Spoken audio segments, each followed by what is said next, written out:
کیونکہ اللہ تعالیٰ ان واقعات کے ذریعے سے جو پیغام ہے وہ انسان کی دل و دماغ میں اتر جاتا ہے، اور وہ واقعہ یاد آتا ہے اور پورا وہ مضمون اور وہ پوری بات یاد آ جاتی ہے. تو اس کے بارے میں جو واقعات آپ کو مل سکیں وہ لیجئے.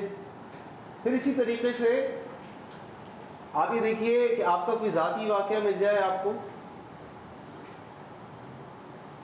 پھر آپ یہ دیکھیے کہ آج کل کے دور میں اس واقعے سے متعلق کیا ایسی چیزیں معاشرتی مسائل ہیں یا فوائد ہم حاصل کر سکتے ہیں، ان چیزوں کی طرف نظر دوڑائیے، ان کو لکھ لیجیے. ابھی آپ اس پریزنٹیشن کا نقشہ نہیں بنا رہے بلکہ صرف مواد جمع کر رہے ہیں. مواد جمع کر لیں پہلے اچھی طرح. اس کو آپ کہتے ہیں برین اسٹارمنگ کر لیں کہ دماغ میں جو کچھ آ رہا ہے وہ لکھتے چلے جائیں. بس یہ مت سوچیں کہاں کس چیز کو ڈالوں. پہلے آپ مواد اتار لیں سارا. پھر اسی طرح کہ اس موضوع کے متعلق کیا لوگوں کے ذہنوں میں سوالات ہوتے ہیں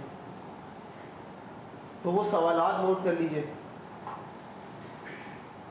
اگر مثال کے طور پہ آپ اس بات کے اوپر درس دینا چاہ رہے ہیں کہ صبح اٹھنے کے فوائد اور صبح ورزش کرنے کے فوائد، تو آپ اسٹیٹسٹکس نکال لیجئے. آپ کو نظر آئے گا، آپ انٹرنیٹ پہ جائیں گے چیزوں میں، مجھے بھی کسی نے بتایا، میں نے خود تو نہیں پڑھا، کہ صبح پارک میں جو لوگ واک کرتے ہیں ان میں سے صرف 1 یا 2% ایسے لوگ ہوتے ہیں جو اپنی مرضی سے واک کرتے ہیں، باقی سب ڈاکٹر کے کہنے کی وجہ سے کرتے ہیں، کیونکہ ڈاکٹر نے کہہ دیا تو مجبوری ہے. تو اس طرح کی اسٹیٹسٹکس جب آپ اس چیز کے اوپر بات کریں گے تو یہ اسٹیٹسٹکس آپ کے پاس ہوں تو اس سے کیا ہوتا ہے کہ لوگ کو انٹرسٹ بڑھتا ہے، آپ کی بات کا وزن بڑھتا ہے. سامنے والے کو پتہ چلتا ہے کہ بندہ ہوم ورک کر کے آیا ہے، کوئی ہمیں چیز بتا رہا ہے، ہمارا ٹائم نہیں گزار رہا ہے یا اپنی ڈیوٹی نہیں پوری کر رہا. تو اس طرح آپ اپنے درس کو تیار کیجیے. اچھا یہ تو ایک طریقہ ہے، اور ایک اس کا بہت آسان طریقہ بھی ہے. وہ آسان طریقہ یہ ہے کہ جب آپ شروع کر رہے ہیں اس فیلڈ میں آنا چاہ رہے ہیں تو کسی بھی اچھے اسپیکر کا، جیسے سہیب بھائی ہیں، مٹی صاحب ہیں، اور کوئی بھی جو آپ کو اچھا لگتا ہو، جس کا جو درس آپ کو بڑا اچھا لگا ہو، آپ کے دل کو اس نے ٹچ کیا ہو، اثر کیا ہو، وہ درس لے لیجیے اور اس درس کی کاپی کر لیجیے. اس درس کو سنیے، اس کے نوٹس بنائیے اور اسی درس کو آپ ریپیٹ کر دیجیے. یہ آسان طریقہ ہے اسٹارٹ کرنے کا. لیکن اگر آپ محنت کرنا چاہتے ہیں، اپنی علمی استعداد بڑھانا چاہتے ہیں، اپنی معلومات بڑھانا چاہتے ہیں، تو پھر آپ تیار کیجیے. تیار کرنے سے فائدہ ہوا کہ آپ جب پڑھتے رہیں گے، دیکھتے رہیں گے، تو بہت ساری چیزیں آپ کے سامنے آئیں گی جو آپ کو پتہ نہیں ہوں گی. تو ایک تو بات یہ ہو گئی کہ ہم پہلا حصہ یہ ہے کہ ہم اس درس کو کیسے تیار کریں. تو مواد پہلے آپ جمع کر لیجئے. اس کے بعد آپ ترتیب دے دیجئے کہ میں نے کس آیت کو پہلے پڑھنا ہے، اس سے ریلیٹڈ میرے پاس کیا حدیث موجود مجھے ملی، پھر میں نے کس کو پڑھنا ہے، پھر ان کے درمیان ربط بنائیے، سوچیے اس کے اوپر، اور پھر اس کو ایک اسٹرکچر کی شکل دے دیجیے.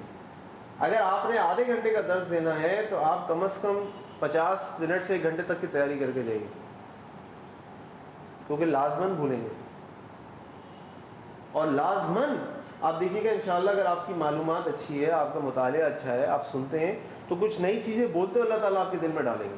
وہ واقعہ، وہ بات، وہ چیز وہ یاد آئے گی آپ کو انشاءاللہ. تو اگر آدھے گھنٹے بول رہے ہیں تو 1 گھنٹے کا مواد تیار کیجیے، 1 گھنٹے کا سبسٹنس تیار کیجیے تاکہ آدھا گھنٹہ بڑا اچھا بول سکے آپ. یہ ہو گئی ایک بات. اس میں کوئی سوال ہے؟ کوئی سوال نہیں؟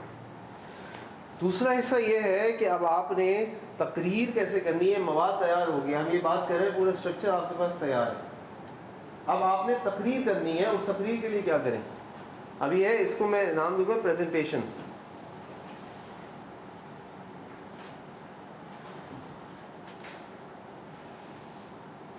انس سمجھ میں آ رہی بات؟ ٹھیک ہے. اچھا، اور آگے بڑھنے سے پہلے ایک بات یہ بتاؤں کہ ہم میں سے جتنے لوگوں نے بھی یہاں پہ ہاتھ اٹھایا اور یہاں آئے، کسی بھی طرح آئے، کہنے سے آئے، زبردستی آئے، خود سے آئے، دیکھیے اس کے 2 رخ ہیں. ایک تو رخ یہ ہے کہ اللہ تعالیٰ نے آپ کو منتخب کیا اتنے لوگوں میں سے کہ آپ کسی طرح یہاں آ گئے. یہ بہت بڑا کرم ہے اللہ تعالیٰ کا آپ کے اوپر. یہ بہت بڑی نعمت ہے جو ہر کسی پہ نہیں ہوتی. تو اس کی قدر کیجیے اور اس کا بھرپور فائدہ اٹھائیے. ٹھیک. ایک بات، میرا دل بہت چاہتا ہے جمعہ دینے کو، لیکن سہیب بھائی مہینے 2 مہینے میں ایک دفعہ ہی کہیں جاتے ہیں اس کے علاوہ جاتے نہیں ہیں. ٹھیک ہے، اسی لیے بار بار نہیں دے سکتے. اچھا انشاءاللہ اللہ خیر رکھے. تو یہ بڑا موقع ہے آپ کے لیے. یہ ہے اس کا پازیٹیو پہلو. اور ایک نیگیٹو پہلو یہ ہے کہ دیکھیے جب آپ یہاں آئے ہیں اور آپ 10 منٹ بولے ہیں تو یہاں اگر 20 آدمی بیٹھے ہیں تو 20 کا 10 منٹ لگے ہیں اس میں. تو آپ کی ذمہ داری ہے کہ ان 20 لوگوں کا ٹائم ضائع نہ ہو, کہ کسی بھی وجہ سے آپ تیاری کر کے نہیں آئے, کسی وجہ سے آپ نے اس پہ محنت نہیں کی, اس پہ پوری طرح کام نہیں کیا, تو یہ زیادتی ہے. یہ ان 20 لوگوں کے ساتھ زیادتی ہے جو یہاں بیٹھے ہیں. تو یہ دونوں رخ ہیں اس کے کہ ایک تو اللہ نے آپ کو منتخب کیا ہے, آپ پہ خصوصی کرم کیا کہ آپ کو ہمت دی, آپ کو منتخب فرمایا اور آپ کو یہاں کسی طرح بلا لیا. اور دوسرا یہ کہ اگر اس کی قدر نہیں کریں گے, اللہ کی نعمتوں کی اگر قدر نہیں کریں گے تو نعمتیں ہم سے چھن جائیں گی. تو اس نعمت کا ہمیں فائدہ اٹھانا چاہیے. آئیے اب جو دوسرا ایریا ہوتا ہے کسی بھی اچھی پریزنٹیشن کا, وہ یہ ہوتا ہے کہ آپ نے تقریر شروع کیسے کرنی. دیکھیے ہمیں لوگوں کو انوالو کرنا ہوتا ہے اپنے ساتھ. کچھ مواقع ایسے ہوتے ہیں کہ ہاں انوالو انٹریکشن نہیں کر سکتے,